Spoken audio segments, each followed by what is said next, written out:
மனித வாழ்வு மகத்தானது. அது மக்களுக்காக அர்ப்பணிக்கப்படும் பொழுது என்ற கொள்கை முழக்கத்தை நெஞ்சில் தாங்கி இந்திய துணைக்கண்ட புரட்சிகர அரசியல் வரலாற்றில்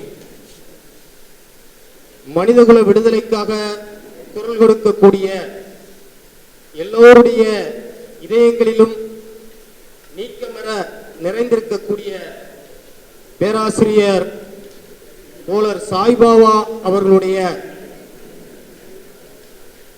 இந்த நினைவேந்தல் நிகழ்வு ஜனநாயக உரிமை பாதுகாப்பு குழுவின் சார்பில் ஒருங்கிணைக்கப்பட்டிருக்கிறது. பேராசிரியர் சாய்பாபா அவர்கள் தன் வாழ்நாள் முழுவதும் மக்களுக்காக தன் வாழ்வை அர்ப்பணித்துக் கொண்டார்.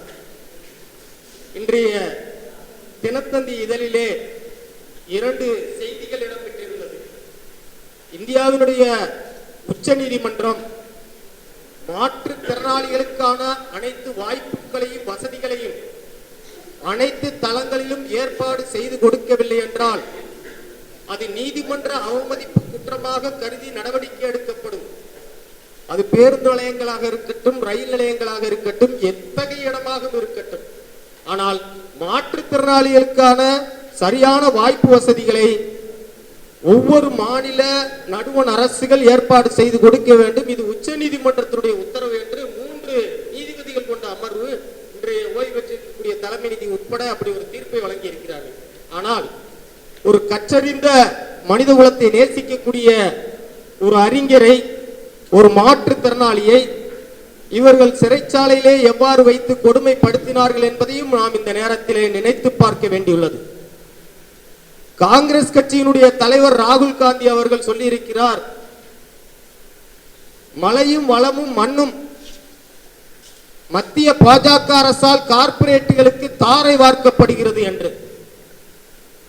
இதே வார்த்தையை சொன்னதால் சாய்பாபா அவர்கள் தீவிரவாதியாக குற்றம் சாட்டப்பட்டு சிறையில் அடைக்கப்பட்டார். ஆனால் ராகுல் காந்தி அவர்கள் போன்றவர்கள் சொல்லும் பொழுது அது ஒரு அரசியல் தலைவர்களுடைய கருத்தாக பார்க்கப்படுகிறது.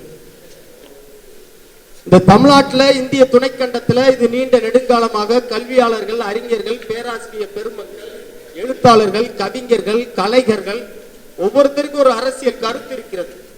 ஒரு காலத்துல எங்களை போன்ற ஒரு மாணவர் இயக்கத்துல 1990களினுடைய துவக்கத்தில் இருக்கும்போது தோழர் பாஸ்கரின் ஒரு சில தோழர்கள்லாம் மிதிவண்டியில வச்சு அந்த அடையாறு தூரத்துக்கு கூட்டிட்டு போவாங்க.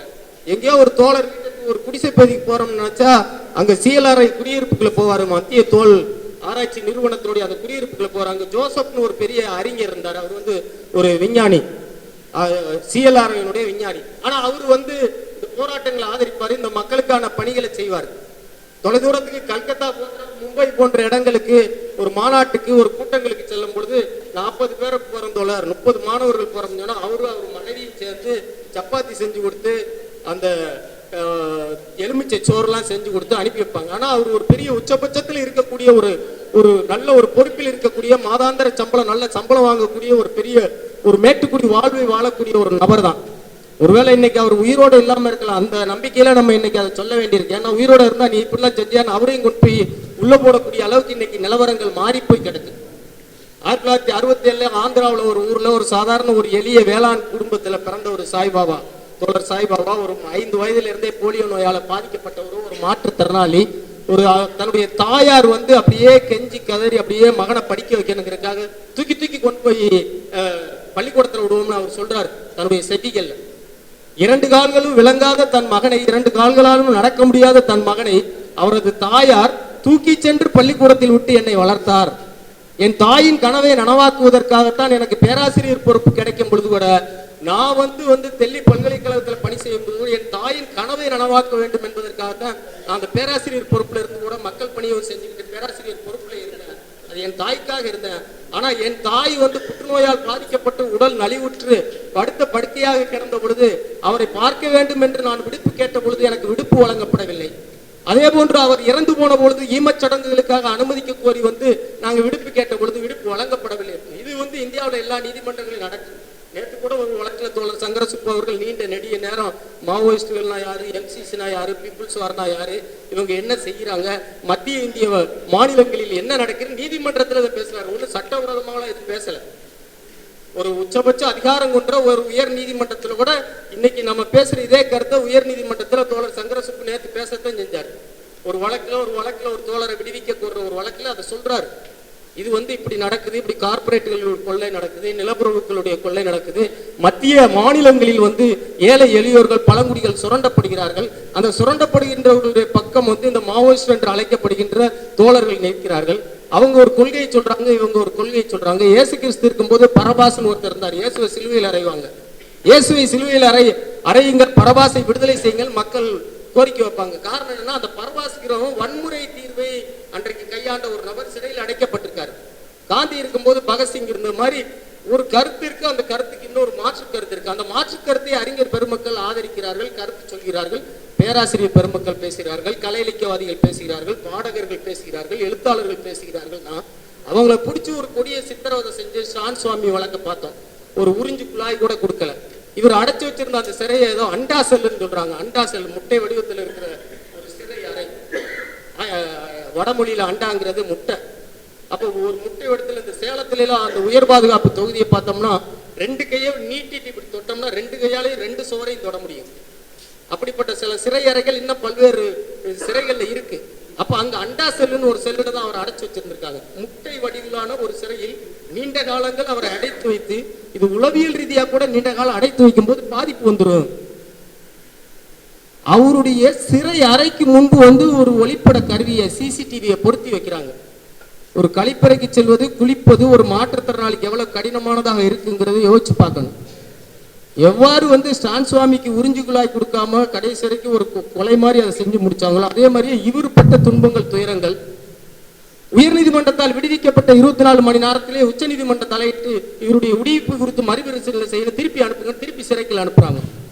வெளியே வர்றது, சிறைக்கு போறது, திருப்பி வெளியே வர்றது நீண்ட நெடிய ஒரு போராட்ட களத்தை தான் தோழர் சாய்பாபா அவர்கள் வாழ்ந்து முடித்து விட்டு சென்றிருக்கிறார். அப்ப இதே போன்ற பிரச்சனை இன்னைக்கு இந்தியா முழுவதும், தமிழகம் முழுவதும் நடந்து கொண்டே இருக்கிறது. அவர் எனக்காக வாதாடுன எனது வழக்கறிஞரும் கைது செய்யப்பட்டாரு, சிறையில் அடைக்கப்பட்டார் அப்படின்னு சொல்றாங்க. அப்ப யாருமே பேசக்கூடாது அப்படிங்கிற நிலை வந்துருச்சு. பேயாட்சி செய்தால் பிணந்தின்னும் சாத்திரங்கள் என்பதை போன்றது. அப்ப தோழர்கள் நினைவு கூறப்பட வேண்டும். இது போன்ற அறிஞர் பெருமக்கள் போற்றப்பட வேண்டும். ஒரு பேராசிரியா இருந்தவர், ஒரு மாற்றுத்திறனாளி, ஒரு மாற்றுத்திறனாளியா இருக்கிறவருக்கு வாழ்க்கையில் எவ்வளவு துன்பங்கள், துயரங்கள், கொடுமைகள், புறக்கணிப்புகள், ஏளனங்கள், ஏச்சுக்கள், பேச்சுக்கள் இதெல்லாம் இருக்கு. அப்ப இந்த உலகத்தின் முன்பு நான் வெற்றி பெறணும், நான் எழுப்பி நிக்கணும் அப்படின்னு சொல்லி அந்த வாய்ப்பை பயன்படுத்தி ஒரு பேராசிரியர் பட்டம் பெற்றவர் மேல போய் வெற்றி பெற்று நின்றுக்கலாம். ஆனா அவர் அப்படி நிக்காம இந்த மக்களை நேசித்து மக்கள் பணிக்காக வந்தார். வள்ளுவர் சொல்வார், உறங்குவது போலும் சாக்காடு, உறங்கி விழிப்பது போலும் பிறப்பு அப்படின்னு. அப்ப தூங்குறது மாதிரிதான் இந்த சாவு, தூங்கி விழிக்கிறது மாதிரிதான் இந்த பிறப்பு. பிறந்தார்கள் நீர்மல்க சாகிர்பின் சாக்காடு இறந்து கோல் தக்கது உடைத்து. அப்போ என்னை பிறந்தவருடைய கண்கள்ல நீர் வரவழைக்கக்கூடிய ஒரு சாவு ஒரு மனால், அந்த சாவை நான் இறந்து கூட பெற்றுக்கொள்வேன் அப்படின்னு. அப்ப இவருடைய இறப்பு என்பது எல்லாருடைய கண்களில் கண்ணீர் வரவழைக்கக்கூடிய ஒரு இறப்பாக இருக்கு. அப்ப இந்தியா முழுவதும் உள்ள உலகம் முழுவதுமே இது போன்று எல்லாருமே குறிவைத்து கொல்லப்படுகிறார்கள். பல விதங்கள்ல கொல்லப்படுறாங்க. அது நீதிமன்றங்களால் கொலை செய்யப்படுவது உண்டு, சட்டத்தின் பெயரால் கொலை செய்யப்படுவது உண்டு, நேரடியாக எதிரிகளை அனுப்பி வைத்து சுட்டுக் கொண்டோ வெட்டி கொண்டோ கொலை செய்வது உண்டு. அப்போ கொலைகள் பலவிதம், இதுவும் கொலையே. அப்ப இந்த கொலையினால பாதிக்கப்பட்டு இன்னைக்கு மாண்டு போயிருக்கக்கூடிய தோழர் சாய்பாபாவுடைய நினைவை நாம் இன்று போற்றுகிறோம். வெறுமனே அதை கடந்து போகக்கூடிய ஒரு நிகழ்வு அல்ல. அவரு குறிப்பான சில விடயங்களை நமக்கு விட்டு சென்றிருக்கிறார்.